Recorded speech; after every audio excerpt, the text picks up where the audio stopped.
And now I'm going to switch to the promises exercises and go through some of these exercises just to help you get started. So the first thing you want to do is to either download the exercises repository or clone it. I think it's preferable to clone it. I have already um, cloned this repository here. I'm inside the repository. You will see this is the folders that contain different exercises from, let's say, some relatively easy ones, moving forward to the more challenging ones. The first thing you have to do is once you're inside the repository, when you have it locally, you want to run npm install before you run anything. So we are done. And then you start by focusing on one of these chapters. So I will start with with exercise one. So first things first, you have to read the README file. So go into the README file, go through the details, the description, some suggestions, some outline of what each exercise is all about. You will see there are 4 exercises in this folder. So take the time to read the description. And then every exercise has 2 files. We have the answers and we have the test.js. So I will put them side by side. And the way that you run these tests is you run npm run and the name of the folder. So in this case, I will say npm run 01 dash making promises to run these tests. So basically, we are running some tests that will fail. They take some time. There's some asynchronous operations. So first of all, we have you should go here and see how many tests are passing and how many tests are failing. You will see that we have 0 passing and 6 are failing. So all 6 tests that are contained within this exercise are failing. And your challenge is to, of course, your task is to make all of them pass. Let me get some more space here.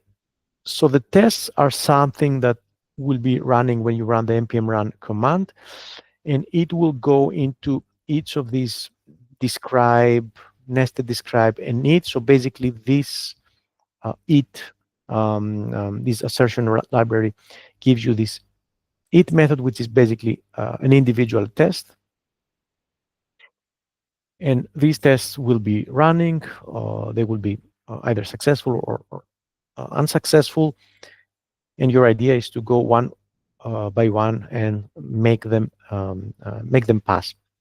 Now, instead of running all the tests together, and it's better to focus on one of these tests.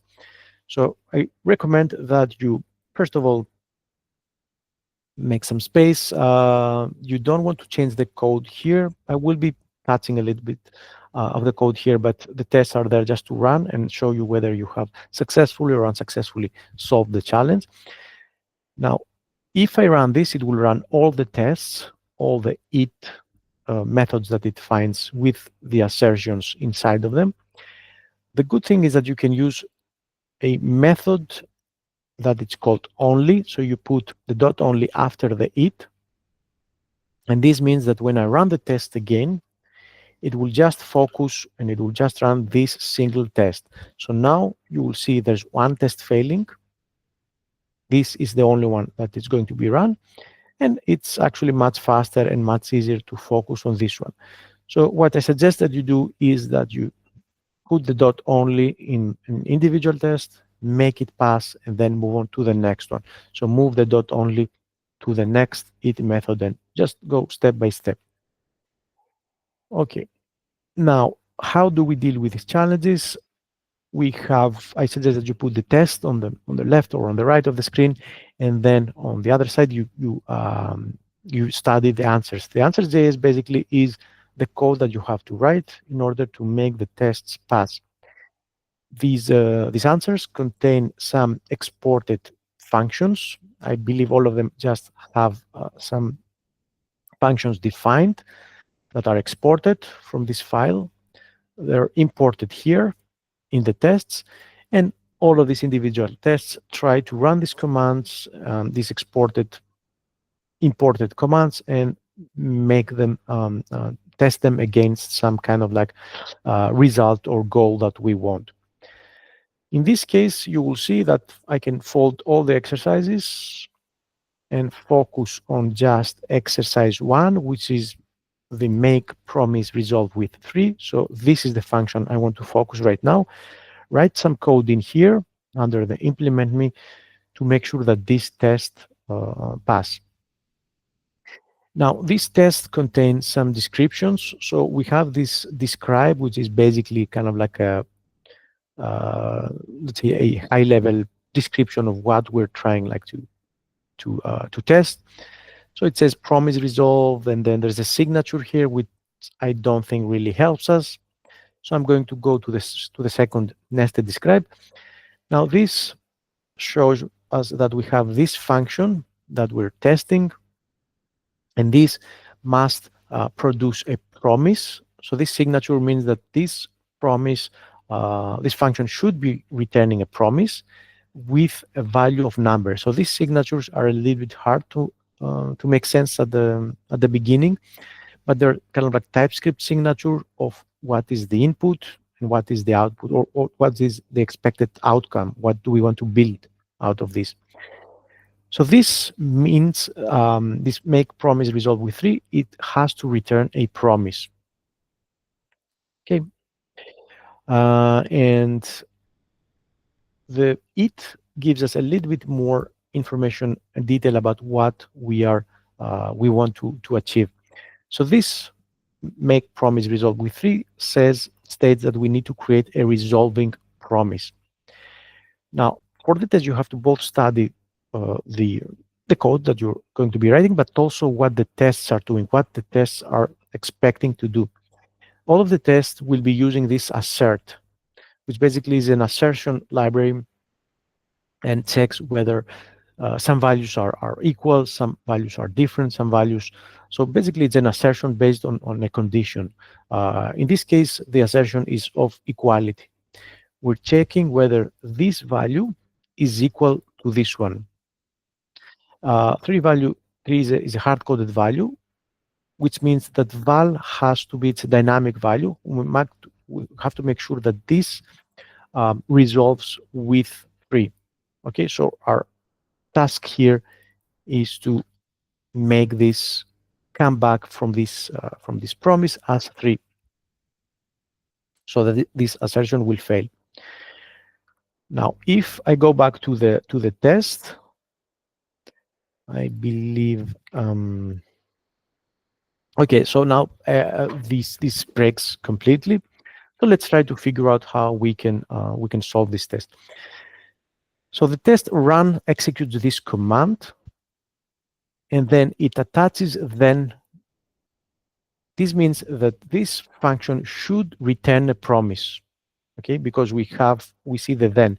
Only promises are capable of being changed to then methods or using the then methods. So we have to make sure that this returns a promise. Okay, so this is my idea, should return a promise. Now, for this one, I'm going to let me open this up. In this case, you will see that you have to pay close attention to the error at each point. In this case, the error that we get when we run the test without implementing anything is a type error which says cannot read properties of undefined, reading then. This happens on line 14 on the tests right here. And that gives me a hint that when you read this error, okay, what you do is, let me put this at the same line just to see it a little bit. By the way, there is an ESLint configuration for the tests, which is a little bit annoying on some of these mistakes. For example, in here, let me see, it states that The expected indentation has to be 8 spaces, but it found 10. So this is an ESLint error, which is kind of like a little bit annoying.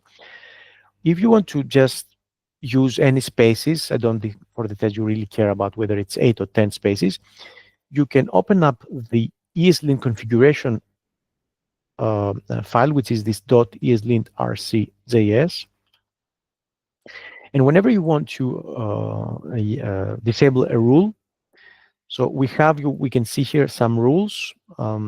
This ESLint configuration extends an already basic standard ESLint set of rules, the recommended, but we see here that we also have some rules that are explicitly defined. This is the indent error. How do I know? Because when I hover over the error, I can see the type of ESLint. And by the way, I'm using the thing that allows me to see these things right inside the VS Code is an extension which is called error lens. So this gives me the idea to see the linting errors or the TypeScript errors directly through the VS Code. So I highly recommend that you install this extension and see all these ESLinting errors directly in here. Now, to get rid of one of these errors, you go, you hover, you see the type of the error, and you go in here and you change this to something like, I believe I can change this to a warning, which means, no, there's a different, I will show you like the simplest kind of like configuration. So 0 is off, disable, means I don't want this error to be shown. 1 is make it a warning. So you can see here that now it becomes, this indentation becomes a warning. And 2 is an error, make it a red, an error. If you wanted this off altogether, you just put 0 here, remove the array, and then it's gone. But you do have the rest of the errors showing. For example, this is the semicolon. In this case, I can also make this a warning instead of an error. Okay, not a big deal. So this is how you can configure and customize the ESLint configuration to make it a little bit more of a pleasurable experience. Let me run the test now again. Okay, now we're on line 13. Specifically, we're somewhere around character 39, somewhere around here. So it says cannot read properties of undefined, reading then. So you can read this error by starting at the last part. So it's reading this. What error means is it's trying to read then. It's trying to run the then method from an object that comes that's on the left side, but it's undefined. So cannot read properties of undefined, meaning this is the property, and this is the thing that is undefined. So it makes sense that this is undefined because this function doesn't have a return statement, and we know that implicitly JavaScript will do something like this. It will return undefined. If I put an explicit return statement with any value, you will see that the error will change. So now the value that we return here is not undefined, it's 42.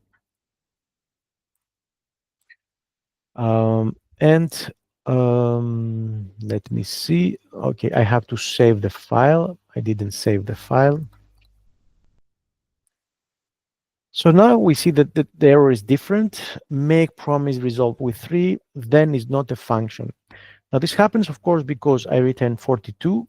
And when I try to run then on 42, so this becomes 42 after the execution, this doesn't make sense. You cannot run then on a number, only on promises. So I have to return something that is a promise. The easiest way to create a promise is to use promise.resolve. Kind of like a lousy, cheap way, but at least we return a promise now instead of undefined or 42. Let me run this again. And once again, I have this unsaved. Let me see. I have to remember to save the file. And now another error, but this time it's not a type error or a reference error, is an assertion error. So this happens on this level. We got past the undefined and the 3. It's not, there's no then. Now we're inside here, and these assertion errors are thrown by the assert family of methods. So this means that the assertion is wrong. So val is not equal to 3. And you will see here that what we're comparing here, val is undefined, and we're comparing it with 3. So this is an assertion error. This should be 3 equals 3. So I have to do something with val. Now, if I fix this and if undefined becomes 3, I will have solved the error and then make the test pass. Now let me see, how do I get to the val? So the val comes from here, which comes from then, which comes from the execution of this function. So now I will take it. I will start reading from the other side in reverse order. So calling this function, I get a promise. Then I stick then to this promise, and I get the value that I got back from this promise. So in this case, the promise that resolved and the value that I passed to then comes from this resolve. We can see it here. If I make sure to use a lot of console logs.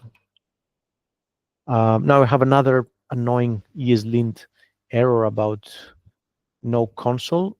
Okay, let me go to the ESLint, and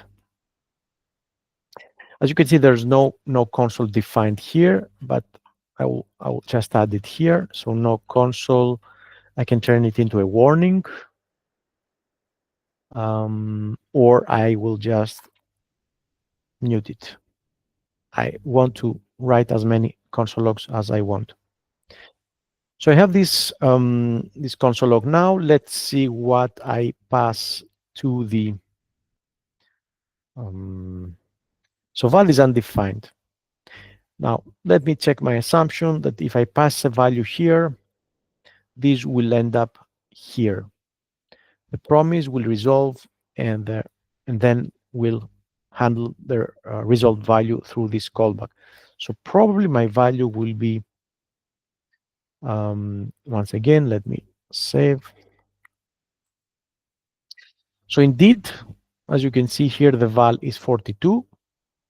And now I'm still stumbling upon the assertion error. Now this is not undefined trying to be equal with 3, it's 42. So if I change 42 now, I will be probably passing the test, and indeed we passed the test. So now we move on, and I will get rid of this only.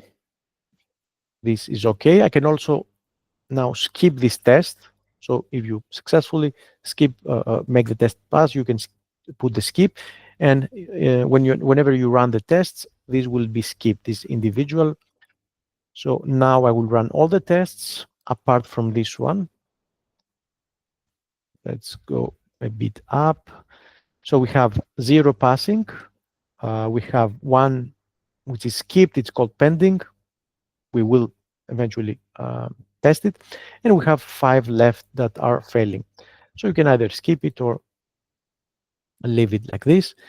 And now I will move to a little bit, I will skip this one, which is relatively simple. I will go to this one. Let's see, we have quite, let me take, let's say, let me tackle this one. Promise constructor, this is another suite of tests. Promise constructor, new promise, resolve reject, returns a void. So basically this is what you want to do in this exercise, to to use a promise constructor, the new promise, with this form, and the promise is this promise constructor always return void, so nothing, because they just resolve or reject. You don't return a value, you just resolve or reject. So this is kind of like the signature. And the function that we want to deal with in here is the make promise with constructor. So I will go here to this function and put an only here. So now I'm focusing only on this test. Let's run this now. It's async, so we have just one failing. We're just focusing only on this one. And creates a promise that will resolve. There's something wrong. Let's see what we have to do to fix this. So the next describe gives us a little bit more details. So make promise with constructor. There's a Boolean. So this function is accepting one argument, which should be a Boolean. So this, it should resolve, will have a value of either false or true. So let's just console log that. It should resolve. And of course, you can see it through the code. This is called with true here, and another time it's called with false. So it should resolve is an argument that is passed only a Boolean value. And it creates a promise that will resolve. And so we have to use the promise constructor here and create a promise. So this function should create a promise that will resolve. So it already creates a promise and returns a promise. So this function, when it gets called, it returning a promise that is created by the constructor. But there's something missing. And the missing part is the will resolve. So we do create a promise out of this function, but it doesn't resolve. We never use the resolve and reject parameters here. So let me just resolve like this. We'll see why this is wrong. But let's see. Since it says it will resolve, let me run this test again. And now it passes. Okay. So it says create a promise that will resolve. Okay. I've created a promise. It resolves. So that's okay. Now I go to the second test under the same description. This is dealing with the make promise with constructor. And now I'm going to put dot only also on this one. Now this, when this testing library sees two or more onlys, it will run all of them. So now I will be running these two tests only. And you will see that the second test is failing. I managed to resolve here, but this one fails because the promise should also reject. There's a case where this creates a promise that reject. And the idea here is to reject when the Boolean value passed to the function is false and go away, and resolve when the value passed to it is true. So depending on this value, on the Boolean value here, I should either resolve or reject. So I have this value here that you can see in the first test, it's true. In the second, it's false. So now what I need in order to distinguish between these two resolve, reject cases is just a conditional, which given the input, given these values that will land over here, I should conditionally resolve or reject. So I should resolve only if this is true. I can do this way, or I can do this way, whatever you want. This will, of course, let the first test pass. But in the case that this is not true, we also need to reject. So if it's true, resolve and return. So stop here. If it's not true, as in this case, then reject. Let's see if that logic is correct. It's failing because I haven't saved. Now both tests pass according to this like description here. And we have created successfully a function that creates a promise through the promise constructor, returns that promise, and inside that promise constructor, you through this function, through this callback function, we kind of like manage how this promise will either resolve or reject.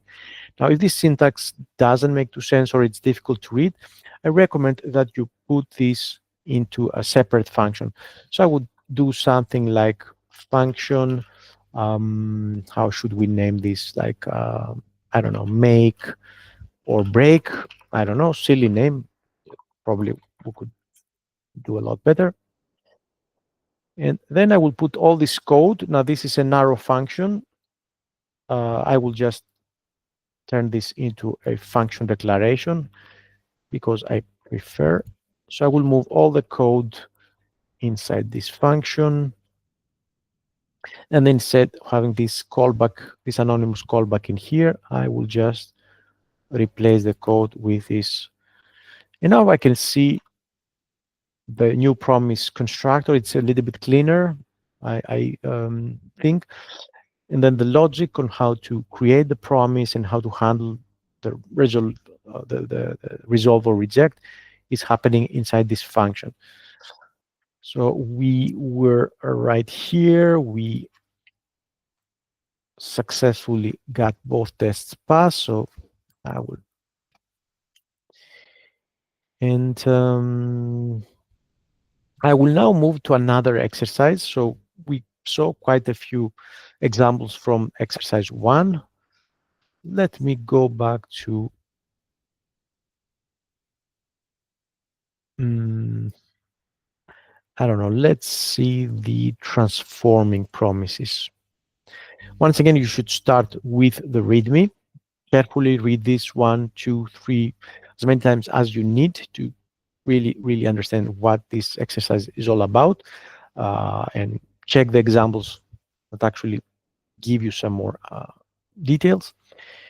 And open up both test and answer.js. I will put the test here. And I will start with, let's say, the first exercise.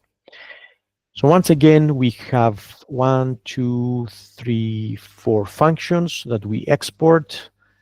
We import them in the tests, and we test them and make sure that they do something that we're expecting them to do. In this case, transform a promise, promises resolution value, and so forth. I will fold all the sections apart from the function that I'm really interested about, the map promise. I will put a it.only here, fold all the other sections, all the described. So let's focus on the first exercise. Okay, transforming promises with then and cuts. So we have to use then and cuts. The map promise accepts 2 arguments. Now things get a little bit tricky. So we have an argument promise that we pass to this function, to our function, which obviously is a promise. And then we have a transformer. We will see what this transformer is all about. And then this the first test in this category says transforms a promise's resolution value. So this transformer should be used to get the result value from a promise and then transform it. So it gets a little bit tricky. Let me run this test. So I have npm run 03. This takes quite a while. I'm not sure because there's no timer. Okay, but transform. Okay, we are at the right breaking test. So let's check the code. The first thing you should try to study first is what kind of arguments, what kind of values are passed to your function. So the map promise is a function that you want to build, to implement, to to fulfill, like fill the code. So there are two arguments, but they're very difficult for me like to read. So promise.resolve and then the narrow function. So I will make this a little bit easier to read by moving these two arguments outside. So I will say a promise. This is a promise. So just use a variable to make this a little bit easier to read. And then the second one is a transformer. So I'm going to create a variable that makes more sense to me. And I will put this second argument, which is an arrow function, an anonymous arrow function in here, and pass it here. So at least for me, it's a little bit easier to read this way. Okay, this is a promise. This will return a promise that will result to the value 3. Okay, and then transformer is just a simple function that accepts a value and then gives me like the double the value. So if this is 10, I will get 10 plus 10, 20, and so forth. So I pass these two inside my function. I'm seeing that the tests have then attached after the execution of my function, which means that it should obviously return a promise. It does return a promise because I'm returning a new promise constructor, but the value that is going to be passed into then has to be 6. Okay. Now in this case, let's look at the test again. So throw timeout for done. Okay, this is a little bit weird. It doesn't give me any hints on like what. So I have a promise that needs to resolve a value, and that value should be equal to 6. So inside the new promise constructor, I know that I can resolve a value by calling the resolve function. And then this will ensure that this promise, when a then method is attached to it, it will pass a value to this callback. So the value that I put in here, it's going to be found in this then method inside the first parameter. So I will console log the val here. And of course, since I'm not passing anything here, the value should be undefined, which of course is not what I need. I need 6. So let me see. Okay, let me save. And yes, the value is undefined, so it ends up undefined in here. If I put 42 and save, I now get an assertion error. So I got past the first error, the breaking error, and now I'm inside once again the assertion. So something is not equal here. And of course, I can see that 42 is not equal to 6. This is the expected value, 6, but what I got back is 42. Okay, don't get confused with this minus plus. This is kind of like addition or expected or actual. So it's just a symbol to denote actual and expected value. Both are positive numbers, 42 and 6. So if I change this to 42, to 6, this will end up here and the test will pass.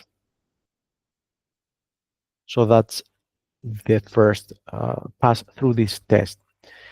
Now, sometimes a test or a single or a list of tests, like under some description, there will be more than one it, so more than one like unit tests, and they will have to run all together if you want to get past this. So sometimes you will fix or you will, make the test, the first test pass, but once you enable and you try to solve another one, maybe I solve this individually. What you really want to do is, even if this has passed, and then you move the only here and you make it pass, and then you take it away and you put it in here and you make this pass. The thing that you want to do at the end of this cycle, at the end of this describe section, is either put only on all of them or remove only from all of them so that you see that all of them passed. Because sometimes you make the test pass here, you make some changes, then you try to make this pass, you make some changes, but the changes that you make might break the previous tests. So always at the end, or maybe during the procedure, put the dot only on or more than one tests. I would put the dot only on all three of them, and let's see what happens.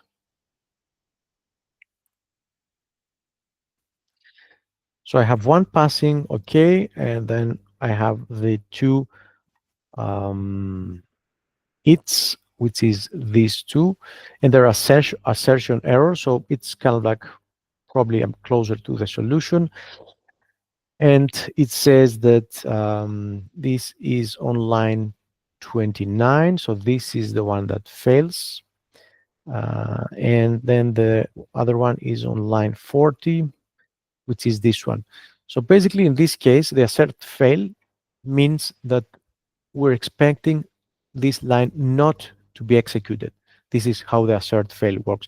So I'm not expecting this callback to be executed. If it does, there's something wrong with my code. I should be getting into this. Now, in this case, there's something like that might look a little bit weird if you haven't seen this, but usually we have promise.then and cats to handle the successful fulfilled part of the promise inside the then with a function. And then we have the cats to handle the error case, the rejection of this promise. But there's a different syntax that is used by the tests here, where you can pass a second function in then. I will call it ECB or error callback. And this takes care of this will be executed if this promise successfully resolves, just like before. And if it fails, even though I don't have the cats, this will be executed. So this is kind of like an internal cats. This is like a cats handler inside the then. Now, usually we don't use the syntax. We try to avoid this second then parameter. This was meant to be placed here just for the test. So even though we see it here, the syntax is kind of like obsolete. It's not something that we use. We have to be explicit. There are many reasons why we pick to use the dot cats. But if this syntax feels a little bit weird, it's because they're using this double argument here to check for the rejected. So this is just for the test. Ignore this for now. Okay, so let's see. We have this. We shouldn't be getting into this assertion, into this resolve. We should be rejected. So let's see what we have to do here. It says it returns a promise that rejects if the first promise rejects. So the first promise, we have to understand this whole thing. The first promise is this one, the promise that we pass here.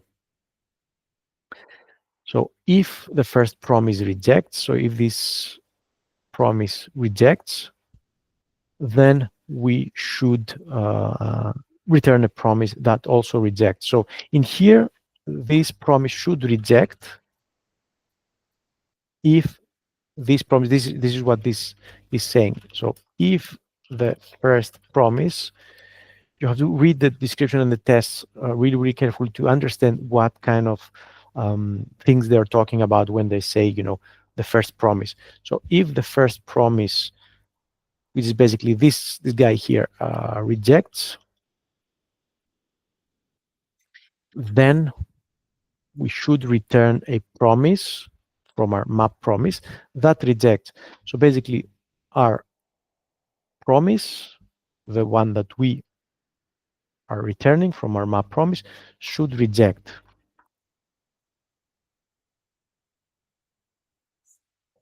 And in this test, we should check whether the promise, like the first promise, which means this guy here rejects, and then kind of like use it as a conditional to reject.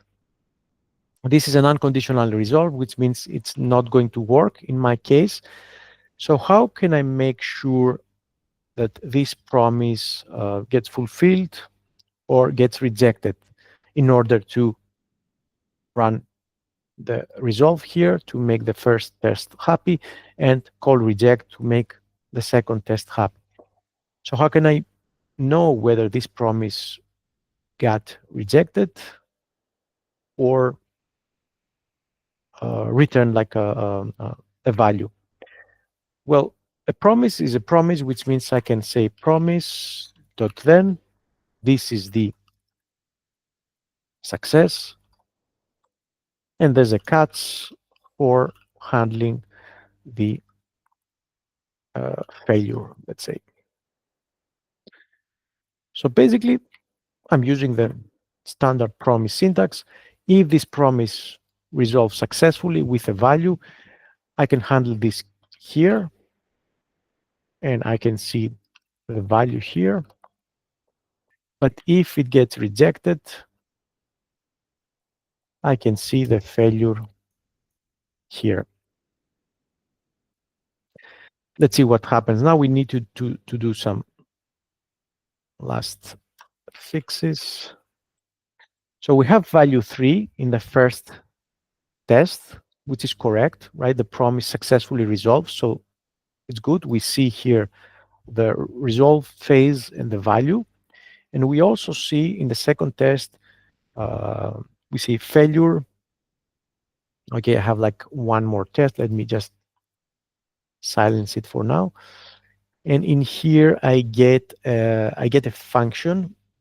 Okay, because yeah, well, I should be console logging, not the function. I see function here because I need to console log the value that will be the rejection value. So let me see here, the value 3, that's okay, it resolved. And then in the case the promise rejects, I get the value boo. Because in this case, this is what I'm expected to see. Because the promise that is passed in this second test is a promise that rejects. It doesn't resolve to 3, it rejects. So I handle this with the cats through the first argument of the callback function, and this is boo. Now, based on the logic that is expected here, so in here I need to resolve the value 3, and in here I need to reject the value, which is boo in this case. So hopefully we'll get something. Okay, we get a little bit closer. We have an assertion error, and that's happening on lines 22 because we get 3 and we're expecting 6. Okay, and that's because we need to transform the promises resolution value. So the promises resolution value is 3, and we need to transform it and return that. And the transformer basically does what we saw earlier, like picks a value and it adds that value. So 3 plus 3 equals 6. So the transformer, which is passed to our map promise as a second parameter, can be used here to transform transformer. So I can run this in the transformer value. So I pick the value 3 in this case, pass it to the transformer function. It's going to add 3 and return the double value. You can put some console logs here. And then this will resolve to the value 6, and hopefully we'll get both of these tests passed. So if I remove the console logs here and the comments, I now got both tests passing. So this was to give you a rough idea of how you approach this kind of tests. They're not easy, okay? They're intermediate, close to advanced, so they're kind of like difficult tests. So don't worry, it takes some time for you to go through them and make them pass. And they're also are related with promises, which are a big headache in JavaScript. Promises are one of the, I would say, most like difficult things in JavaScript. And I will leave this up to you to continue with the rest of the exercises so you can practice. My final tip, my final suggestion and recommendation is to work these exercises. It's going to take a while to complete them. Hours, days, weeks, doesn't matter. Don't worry. Uh, Complete these exercises. Make sure that you understand every and each step. Then give yourself some time, like a few days, and try them again. Try to complete them all after a few days. Then leave a week or two pass, and then go back to the test, like clean slate, okay, no solution, no hints, nothing, no notes, and try to work and solve the exercises from scratch, from the beginning, after 2 or 3 weeks.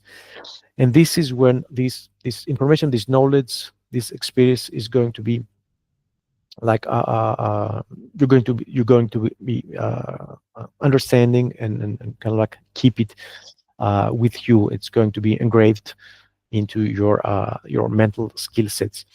So highly recommend that you go through this exercise 2 or more times in different at different times, um, and see how you can also refactor and use the magic of console inside the test to help you understand what's going on. So this is for today's session. I hope this helped you. So go there and solve these exercises.